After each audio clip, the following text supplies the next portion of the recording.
আগামী 17 তারিখ বাংলাদেশ সময় সকাল 7টায় আর্জেন্টিনা তাদের অফিসিয়ালি বিশ্বকাপের যাত্রা শুরু করতে চলেছে আলজেরিয়ার এগেইনস্টে ম্যাচের মধ্য দিয়ে।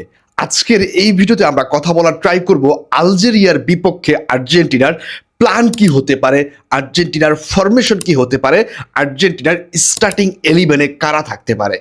সুতরাং ভিডিওর এই জায়গায় আপনাকে বলে রাখছি, এই মুহূর্তে যদি আপনি আমাকে প্রথমবারের মতো দেখে থাকেন তাহলে অবশ্যই সাবস্ক্রাইব অথবা ফলো দিয়ে রাখবেন, তা না হলে আমাদের পরবর্তী ভিডিওগুলো আপনার হোম পেজে পৌঁছাবে না। সো প্লিজ সাবস্ক্রাইব অথবা ফলো করতে একেবারেই কৃপণতা করবেন না, কারণ বিশ্বকাপের এই পুরো মাসটা জুড়ে আমরা কিন্তু আর্জেন্টিনার আপডেটগুলো আপনাদেরকে জানাবো। প্রত্যেকটা ম্যাচ অ্যানালাইসিস করব, প্রত্যেকটা ম্যাচের পরে আমরা ভিডিও দেওয়ার ট্রাই করব। সুতরাং কথা না বাড়ি আমরা ভিডিওতে ফ্রি এবং আলোচনা করার ট্রাই করি আর্জেন্টিনার ফরমেশন, স্টার্টিং 11 কিংবা প্ল্যান কি হতে পারে। দেখুন, আলজেরিয়ার সম্পর্কে যদি আমি আপনাকে কিছু বলতে চাই তাহলে আমি আপনাকে একটা প্লেয়ারের কথা বলতে চাই, যে প্লেয়ারটাকে আপনারা সবাই চিনেন। আপনারা এই প্লেয়ারটাকে অন্তত চিনেন যে রিয়াদ মাহরেজ। অন্তত আলজেরিয়াকে রিয়াদ মাহরেজের টিম হিসেবে আপনি চিনে নেন, যে রিয়াদ মাহরেজ ম্যানচেস্টার সিটির হয়ে দীর্ঘদিন ধরে খেলে গিয়েছিলেন। সুতরাং আমরা রিয়াদ মাহরেজের টিমের বিপক্ষে খেলতে চলেছি আগামী 17 তারিখ, এবং এই টিমে আরও বেশ কিছু প্লেয়ার আছেন খুবই ইম্পর্ট্যান্ট এবং খুবই ভাইটাল রোলে তারা খেলছেন এবং খুবই গুরুত্বপূর্ণ। একটা প্লেয়ার আছে যিনি হচ্ছে ফরওয়ার্ডে খেলছেন কিংবা রাইট উইংয়ে খেলছেন। আমি যদি ভুল না করে থাকি সেই প্লেয়ারটার নাম হচ্ছে মুসা। এই প্লেয়ারটা ফ্রেন্ডলি ম্যাচে নেদারল্যান্ডের অ্যাগেইনস্টে যে গোলটা করেছে ভাই, ডি বক্সের বাইর থেকে দুর্দান্ত লেভেলের ছিল, দুর্দান্ত লেভেলের একটা গোল ছিল। এবং আলজেরিয়ার একজন গোলকিপার আছেন, আমি যদি ভুল না করে থাকি প্লেয়ারটার নাম সম্ভবত জিদানে। এই প্লেয়ারটা খুবই দুর্দান্ত লেভেলের গোলকিপিং করছেন এবং লাস্ট ম্যাচ যেটা আমি দেখেছি নেদারল্যান্ডের অ্যাগেইনস্টে, সেই ম্যাচে এই জিদানে কিন্তু দুর্দান্ত লেভেলের কিছু সেভ দিয়েছেন। সো এই তিনটা কি প্লেয়ার কিন্তু রয়েছে আলজেরিয়াতে, যে একজন হচ্ছে গোলকিপার, আরেকজন হচ্ছে মুসা এবং আরেকজন রিয়াদ মাহরেজ। সো এই তিনটা প্লেয়ারের কথা কিন্তু মাথায় রেখে স্কালোনিকে প্ল্যান সাজাতে হবে আলজেরিয়ার বিপক্ষে। আশা করছি আপনারা বুঝতে পেরেছেন। এবং আরও একটা খবর আপনাদেরকে দিয়ে রাখি, লাস্ট ম্যাচ আলজেরিয়া ফ্রেন্ডলি নেদারল্যান্ডের অ্যাগেইনস্টে যে ম্যাচটা খেলেছে সেই ম্যাচে কিন্তু 1-0 গোলে আলজেরিয়া জিতেছিল। সো আলজেরিয়াকে হালকাভাবে দেখার কোনো প্রকার সুযোগ নাই আর্জেন্টিনার কাছে। তার উপর এবারের বিশ্বকাপে তো আরও নাই, কারণ আমরা 2022 কাতার ওয়ার্ল্ড কাপে হালকাভাবেই দেখেছিলাম কিন্তু সৌদি আরবকে, এবং সেটার পরিণতি কি হয়েছে সেটা কিন্তু আমরা দেখেছি, প্রথম ম্যাচ হেরে বুঝেছিলাম। সো এইবার সেই রিস্ক স্কালোনি কখনোই নিতে চাইবেন না। প্রথমেই বলে আর্জেন্টিনার প্ল্যান কি হতে পারে এবারের বিশ্বকাপে। দেখুন, একটা কথা স্পষ্ট করে বলতে চাই, এবারে আর্জেন্টিনার প্ল্যান হবে ম্যাচ হারা যাবে না। ম্যাচে রেজাল্ট আর্জেন্টিনার পক্ষে যে কোনো বিনিময়ে আনতে হবে এবং একটা সুন্দর ফুটবল খেলতে হবে, পজিশন ফুটবল খেলতে হবে। আলজেরিয়া আমাদের অপোনেন্ট, একটা আফ্রিকান টিম, এই বলে যে আমরা তাদেরকে একের পর এক অ্যাটাক করব, আমরা অনেকগুলা গোল দিব। যারা এইরকম চিন্তা করছেন, যে সকল আর্জেন্টাইন ফ্যানরা, তারা ভুল চিন্তা করছেন। আলজেরিয়া ফিজিক্যালি এবং হাইটের দিক থেকে কিন্তু আর্জেন্টিনার চাইতে অনেক ভালো অবস্থানে আছেন।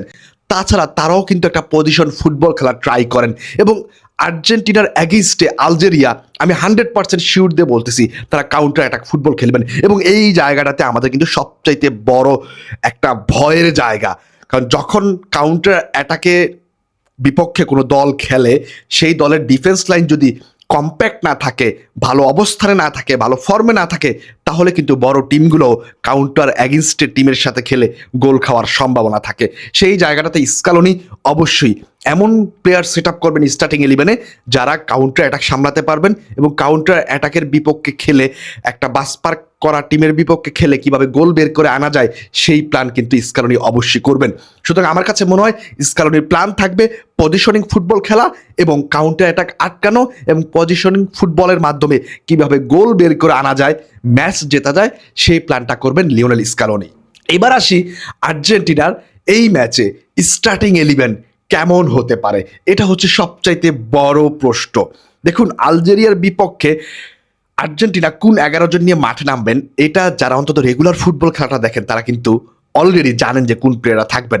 বাট এই জায়গায় যে স্টার্টিং এলিমেন্টটা আমরা এতদিন দেখে আসছি বিগ ম্যাচগুলোতে, সেই জায়গা থেকে পরিবর্তন হতে পারেন ইনজুরির জন্য। আমি আবারও বলছি, ইনজুরির জন্য আপনারা মেইন একাদশ নাও দেখতে পারেন। মেইন একাদশ নাও দেখতে পারেন বলতে গেলে মানে 2-3টা প্লেয়ারকে আমরা স্টার্টিং ইলেভেনে প্রথমবারের মতো দেখতে পারি।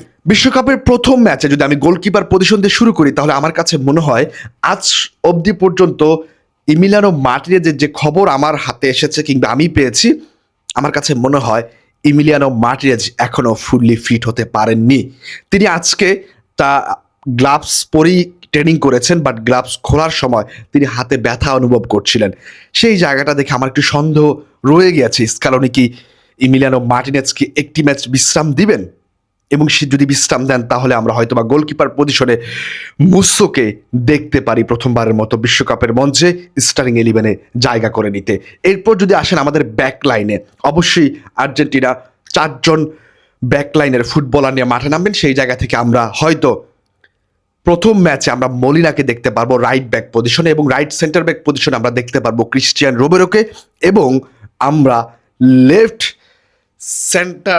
সেন্টার ব্যাকে দেখতে পারবো নিকোলাস ওতামেন্ডিকে। এখন এই জায়গাটায় অনেকেই একটু আপসেট হবেন যে নিকোলাস ওতামেন্ডি কেন। ওয়েট ভাই, নিকোলাস ওতামেন্ডি থাকবেন এবং তার পাশে হয়তোবা আমরা লেফট ব্যাক পজিশনে মেদিনাকে দেখতে পারি। দেখুন, আমাদের কিন্তু ব্যাকআপ যে খুব ভালো আছে এই মুহূর্তে সেটা বলা যাবে না। বালের দিয়ে অলরেডি ছিটকে গিয়েছেন আমাদের একাদশ থেকে। সেই জায়গা থেকে যদি আমাদের ব্যাকআপে লিসান্দ্রো মার্টিনেজ কিংবা সেন্সির মতো প্লেয়ার থাকে, তাহলে কিন্তু আমরা সেকেন্ড হাফ টাইমে গিয়ে বা নেক্সট ম্যাচগুলোর কথা যদি চিন্তা করি, এখানে কার্ডের অনেক বিষয় রয়েছে। 1-2টা হলুদ কার্ড কিন্তু একটা ম্যাচ থেকে ছিটকে যেতে পারে। সো এই জিনিসগুলোর কথা মাথায় রেখে আমার কাছে মনে হচ্ছে স্কালোনি যে 4জন ব্যাকলাইন নামাবেন তারা হচ্ছেন, 1 নাম্বার হচ্ছেন আমাদের রাইট ব্যাকে থাকবেন মলিনা, এবং রাইট সেন্টার ব্যাকে থাকবেন ক্রিস্টিয়ান রোমেরো, এবং আমাদের main centre back left centre back যেটাকে আমরা বলি সেই পজিশনে থাকবেন নিকোলাস ওতামেন্ডি, এবং আমাদের লেফট ব্যাককে থাকবেন মেদিনা। সো এই 4জন ডিফেন্স নিয়ে বা 4জন ব্যাকলাইনের ফুটবলার নিয়ে আমরা শুরু করতে পারি। এবার ধরেন যে মিডফিল্ডারে কারা থাকবেন, এই জিনিসটা যদি দিকে আপনি তাকান তাহলে আপনি অনেকটা ক্লিয়ার হতে পারবেন যে আমরা 3জন মিডফিল্ডার নিয়ে খেলবো। 3জন মিডফিল্ডার রদ্রিগো দি পল, ম্যাকঅ্যালিস্টার এবং অ্যানজো ফার্নান্দেজ। যেই জায়গায় অ্যানজো ফার্নান্দেজের রোলটা থাকবে ডিফেন্সিভ মিডফিল্ডার রোল, এবং অ্যালেক্সিস ম্যাকঅ্যালিস্টারের রোলটা থাকবে লেফট সেন্টার মিডের রোল, এবং রদ্রিগো দি পল খেলবেন রাইট সেন্টার মিড পজিশনে। এরপর আমাদের যে 3জন অ্যাটাকারে আমরা থাকবে আমাদের আলজেরিয়ার বিপক্ষে, সেই জায়গায় রাইট উইং পজিশনটাতে থাকবেন বরাবরের মতো লিওনেল মেসি, এবং আমাদের মেইন সেন্টার ফরওয়ার্ডে থাকবেন, অন্তত যতটুকু আমি নিউজ থেকে জানতে পেরেছি, লাউতারো মার্টিনেজ সেন্টার ফরওয়ার্ড হিসেবে খেলবেন, স্ট্রাইকার নাম্বার 9 রোলে খেলবেন, এবং আমাদের লেফট উইংয়ে খেলবেন থিয়াগো আলমাদা। ঠিক এমনই একটা নিউজ কিন্তু আমরা আর্জেন্টাইন গণমাধ্যমগুলোর মাধ্যমে জানতে পেরেছি। এটাও চেঞ্জ হতে পারে, যেহেতু ম্যাচের এখনো 2-3 দিন সময় আমাদের হাতে আছে। সেই জায়গা থেকে স্কালোনি চাইলে এখন অনেক কিছু চেঞ্জ করতে পারেন, বাট স্কালোনি এখন যে ট্রেনিংগুলো করছেন যে ফরমেশনে যে প্লেয়ারদেরকে নিয়ে, সেটার দিকে যদি আপনি তাকান তাহলে এটাই বলা যাচ্ছে যে এই স্টার্টিং 11 নিয়ে তিনি মাঠে নামতে পারেন। সেই জায়গা থেকে আমরা লিওনেল স্কালোনিকে এরকম ফরমেশনে দেখতে পারি 4-3-3। সো আমরা সবসময় দেখে আসছি 4-4-2-এ সবসময় শুরু করেন স্কালোনি। সেই জায়গা থেকে আমরা দেখতে পারি আলজেরিয়ার অ্যাগেইনস্টে 4-3-3 ফরমেশনে স্কালোনি শিফট হতে পারেন। এখন অনেকের প্রশ্ন যে হুলিয়ান আলভারেজ কিংবা নিকো পাজ, পারাদেস এরা আসলে কেন স্টার্টিং 11-এ জায়গা পাবে না? দেখুন, নিকো পাজ আমার কাছে মনে হয় না স্টার্টিং 11-এ এই মুহূর্তে জায়গা পাবেন। Obviously he is a talent footballer, but right now আমার কাছে মনে হয় যে ব্যাকআপ প্লেয়ার হিসেবে নাম্বার 10-এর যে রোলটা লিওনেল মেসি প্লে করেন কিংবা থিয়াগো আলমাদা প্লে করেন, তাদের সাব হিসেবে হয়তোবা সেকেন্ড হাফ টাইমে গিয়ে যদি আমরা দেখি যে থিয়াগো আলমাদার সাব হিসেবে হয়তোবা আমরা নিকো পাজকে দেখতে পারি। আর আলভারেজের যে বিষয়টা সেটা আলভারেজ একটু ইনজুরিতে আছেন। আমার কাছে মনে হয় না আলভারেজকে নিয়ে এখনই রিস্ক নিতে চাইবেন, কিংবা সেকেন্ড হাফ টাইমে আমরা আলভারেজকে দেখতে পারি। বাট আমার কাছে মনে হচ্ছে ফার্স্ট হাফে আমরা লাউতারো মার্টিনেজকে দেখবো, কারণ লাউতারো মার্টিনেজকে দিয়ে কিন্তু 2টি ফ্রেন্ডলি ম্যাচে ট্রাই করেছেন স্কালোনি। সেই জায়গায় কিন্তু আলভারেজ 2টি ফ্রেন্ডলি ম্যাচের একটি ম্যাচও খেলেননি। সো সেই জায়গা থেকে আমার কাছে মনে হয় প্রথম ম্যাচে আলভারেজের চাইতে স্টার্টিং 11-এ জায়গা পাওয়ার পিছনে অনেকটাই এগিয়ে আছেন লাউতারো মার্টিনেজ। সো এরকমটাই হতে পারে আর্জেন্টিনার স্টার্টিং 11। এবং আপনার কাছে কি মনে হয় এই স্টার্টিং 11 আসলে কতটা পারফেক্ট হবে আলজেরিয়ার বিপক্ষে? অবশ্যই কমেন্ট বক্সে লিখে জানাবেন, কিংবা আপনার কোনো পরিবর্তন থাকলে কোনো পজিশনের ফুটবলার নিয়ে সেটাও আপনি কমেন্ট বক্সে লিখে জানাবেন। সবাইকে অসংখ্য ধন্যবাদ। আর্জেন্টিনার জন্য শুভকামনা জানিয়ে শেষ করছি আজকের মতো। আল্লাহ হাফেজ, আসসালামু আলাইকুম।